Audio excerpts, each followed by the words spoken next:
ಗಾನಕೋಗಿಲೆ S ಜಾನಕಿಯವರ ಅಂತಿಮ ಯಾತ್ರೆಗೆ ಕ್ಷಣಗಣನೆ ಆರಂಭವಾಗಿದೆ. ಅಂತಿಮ ದರ್ಶನ ನಂತರ ಅಂತಿಮ ಯಾತ್ರೆಯ ಮೂಲಕ ಕಣಿಯನ ಉಂಡಿ ಅಂತ್ಯ ಸಂಸ್ಕಾರ ನಡೆಯುವಂತಹ ಸ್ಥಳಕ್ಕೆ ಕರೆದುಕೊಂಡು ಹೋಗಲಾಗುತ್ತದೆ. ಇದಕ್ಕಾಗಿ ವಿಶೇಷವಾದಂತಹ ವಾಹನವನ್ನು ಬೆಂಗಳೂರಿನಿಂದ ತರಿಸಲಾಗಿದೆ. ನಾನೀಗ ಆ ವಾಹನದ ಬಳಿ ಇದ್ದೇನೆ. ನೀವು ನೋಡ್ತಾ ಇರಬಹುದು, ಬೆಂಗಳೂರಿನಿಂದ ಒಂದು ವಿಶೇಷ ವಾಹನವನ್ನು ಅಂತಿಮ ಯಾತ್ರೆಗಾಗಿ ಕರೆಸಿರುವಂಥದ್ದು. ಆ ವಾಹನದ ಮುಂಭಾಗದಲ್ಲಿ ಹಾಡು ಹೇಳ್ತಾ ಇರುವಂತಹ ಎಸ್ ಜಾನಕಿಯವರ ಭಾವಚಿತ್ರವನ್ನು ಹಾಕಿ ಆ ಭಾವಚಿತ್ರಕ್ಕೆ ಗುಲಾಬಿ ಹೂವುಗಳ ಅಲಂಕಾರವನ್ನು ಮಾಡಿರುವಂಥದ್ದು. ಅತ್ಯಂತ ಆಕರ್ಷಕವಾದ ಒಂದು ಅಲಂಕಾರವನ್ನು ಆ ಒಂದು ವಾಹನದ ಮುಂಭಾಗದಲ್ಲಿ ನೋಡಬಹುದು. ಅದ್ರ ಮೇಲ್ಭಾಗದಲ್ಲಿ ಒಂದು ಡಿಜಿಟಲ್ ಆರ್ಟ್ ನಲ್ಲಿ ಇರುವಂತಹ ಎಸ್ ಜಾನಕಿಯವರ ಮತ್ತೊಂದು ಭಾವಚಿತ್ರವನ್ನು ಹಾಕಿರುವಂಥದ್ದು. ಮತ್ತೆ ಈ ವಾಹನದ ವಿಶೇಷತೆ ಅಂತ ಹೇಳಿದ್ರೆ, ಅಂತಿಮ ಯಾತ್ರೆಗಾಗಿಯೇ ವಿಶೇಷವಾಗಿ ಸಿದ್ಧಗೊಂಡಿರುವಂತಹ ಈ ಒಂದು ವಾಹನ ಅಂದ್ರೆ ಸುತ್ತಲೂ ಅಂದ್ರೆ ವಾಹನದ ಹಿಂಭಾಗದಲ್ಲಿ ಏನು ಮೃತದೇಹವನ್ನು ಇಲ್ಲಿ ಇಡಲಾಗ್ತದೆ, ಅದನ್ನು ನೋಡಲಿಕ್ಕೆ ಅಂದ್ರೆ ಸಾವಿರಾರು ಸಂಖ್ಯೆಯಲ್ಲಿ ರಸ್ತೆ ಎರಡು ಇಕ್ಕೆಲಗಳಲ್ಲಿ ಜನರು ಸೇರ್ಬೋದು ಅನ್ನೋ ನಿರೀಕ್ಷೆ ಇದೆ. ಹೀಗಾಗಿ ವಾಹನ ಈ ಮೈಸೂರಿನ ಮಹಾರಾಜ ಕಾಲೇಜು ಮೈದಾನದಿಂದ ಕಣಿಯನ ಉಂಡಿಯವರೆಗೂ ಏನು ಸಾಗ್ತದೆ, ಅಲ್ಲಿ ನಿಂತು ನೋಡುವಂಥವ್ರಿಗೆ ಅಂತಿಮ ದರ್ಶನ ಆಗಲಿ ಅಂತೇಳಿ ಈ ರೀತಿಯಾದಂಥ ಒಂದು ವಿಶೇಷ ವಾಹನವನ್ನು ಸಿದ್ಧಪಡಿಸಿರುವಂಥದ್ದು. ಅಲ್ಲಿ ಒಳಭಾಗದಲ್ಲಿ ನೀವು ನೋಡ್ತಾ ಇರ್ಬೋದು, ಈಗ ಏನು ಮೃತದೇಹವನ್ನು ಅಂತಿಮ ದರ್ಶನ ನಂತರ ಇದೇ ಒಂದು ಸ್ಥಳದಲ್ಲಿ ಇಡಲಾಗ್ತದೆ. ಇಲ್ಲಿಂದ ಕಣಿಯನ ಉಂಡಿಯವರೆಗೂ ಸಹ ರಸ್ತೆ ಮಾರ್ಗವಾಗಿ ಏನು ಕರ್ಕೊಂಡು ಹೋಗಲಾಗ್ತದೆ. ಆ ಸಂದರ್ಭದಲ್ಲಿ ಅಲ್ಲಿ ಏನು ಅಭಿಮಾನಿಗಳು ಎಸ್ ಜಾನಕಿಯವರ ಅಂತಿಮ ದರ್ಶನವನ್ನು ಪಡಿಬೇಕು ಅಂತೇಳಿ ಆ ಒಂದು ರಸ್ತೆಯಲ್ಲಿ ಇರ್ತಾರೆ, ಅವರಿಗೆ ನೋಡಲಿಕ್ಕೆ ಅನುಕೂಲವಾಗಲಿ ಅಂತೇಳಿ ಈ ರೀತಿಯಾದಂತಹ ಒಂದು ವಿಶೇಷವಾದ ವಾಹನವನ್ನು ವ್ಯವಸ್ಥೆ ಮಾಡಿರುವಂಥದ್ದು. ಮತ್ತು ಆ ವಾಹನಕ್ಕೆ ವಿವಿಧ ಹೂವಿನ ಅಲಂಕಾರವನ್ನು ಮಾಡಿರುವಂಥದ್ದನ್ನ ನೀವು ನೋಡ್ತಾ ಇರ್ಬೋದು. ಬೇರೆ ಬೇರೆ ಹೂವುಗಳನ್ನು ಮತ್ತು ಎಲೆಗಳನ್ನು ಬಳಸ್ಕೊಂಡು ಒಂದು ಸುತ್ತಲೂ ಸಹ ಅಲಂಕಾರವನ್ನು ಮಾಡಿರುವಂಥದ್ದು.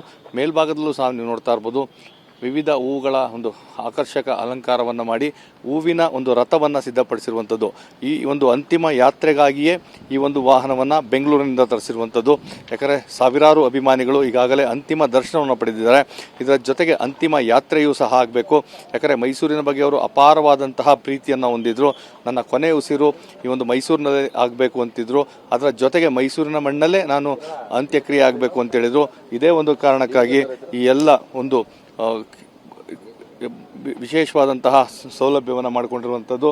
ಸೊ ಅಂತಿಮವಾಗಿ ಒಂದು ಅಂತಿಮ ಯಾತ್ರೆ ಏನಿದೆ, ಇದಕ್ಕೆ ಎಲ್ಲ ಸಿದ್ಧತೆಗಳನ್ನ ಮಾಡ್ಕೊಳ್ತಾ ಇರುವಂಥದ್ದು. ಅಂತಿಮ ಯಾತ್ರೆ ಸಿದ್ಧತೆಗೆ ವಾಹನವನ್ನು ತರಿಸಿದಂಥವ್ರು ನಮ್ಮ ಜೊತೆಗಿದ್ದಾರೆ. ಸರ್, ಏನು ವಾಹನ ಇದು, ಎಲ್ಲಿಂದ ಬಂದಿದ್ದು, ಹೇಗಂತ? ಸರ್, ಇದು ಬೆಂಗಳೂರಿಂದ ಕಳಿಸಿರುವಂಥದ್ದು.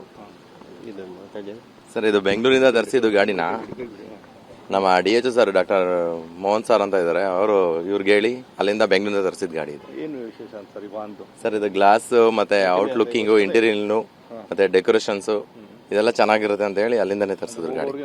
ಹಾ ಸರ್, ಹೋಗೋ ಪಬ್ಲಿಕ್ಸ್ ಎಲ್ಲ ನೋಡ್ಬೋದು ಅಂತ ಹೇಳಿ ಗಣಿಯರುಂಡಿಗೆ ಸರ್. ಹಾ ಸರ್, ಹಾ ಸರ್. ಸೊ ಈಗ ಇದಕ್ಕೆ ಹೂವಿನ ಅಲಂಕಾರವನ್ನು ಮಾಡಿರುವಂಥದ್ದು. ಎಷ್ಟು ಟೈಮ್ ತೊಗೊಂಡ್ರಿ ಹೂವಿನ ಅಲಂಕಾರ ಮಾಡೋಕ್ಕೆ? ಏನೆಲ್ಲ ಹೂವನ್ನು ಬಳಸಿದ್ರೆ, ಯಾವ ರೀತಿ ಅಲಂಕಾರ ಮಾಡಿದ್ರು? ಹೆಚ್ಚು ಕಮ್ಮಿ 1.5 ಗಂಟೆ ಟೈಮ್ ಹೂವಿನ ಅಲಂಕಾರಕ್ಕೆ ಟೈಮ್ ತಗೊಂಡಿದೆ.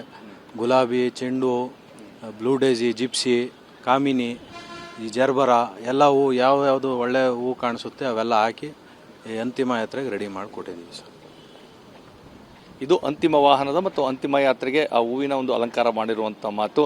ಎಸ್ ಜಾನಕಿಯವರಿಗೆ ಮೈಸೂರಿನ ಬಗ್ಗೆ ವಿಶೇಷವಾದಂಥ ಅಭಿಮಾನ ಇತ್ತು, ವಿಶೇಷವಾದಂಥ ಪ್ರೀತಿ ಇತ್ತು.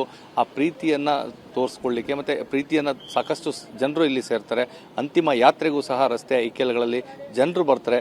ಅವರಿಗೆ ಆ ಒಂದು ಮುಖದ ದರ್ಶನ ಆಗಲಿ, ಅಂತಿಮ ದರ್ಶನ ಆಗಲಿ ಅನ್ನೋ ಕಾರಣಕ್ಕಾಗಿ ವಿಶೇಷವಾದಂತಹ ವಾಹನದ ವ್ಯವಸ್ಥೆಯನ್ನು ಮಾಡಿರುವಂಥದ್ದು. ಕ್ಯಾಮ್ರಾ ಪರ್ಸನ್ ಶರಣು ಜೊತೆ ರಾಮ್, TV9 ಮೈಸೂರು.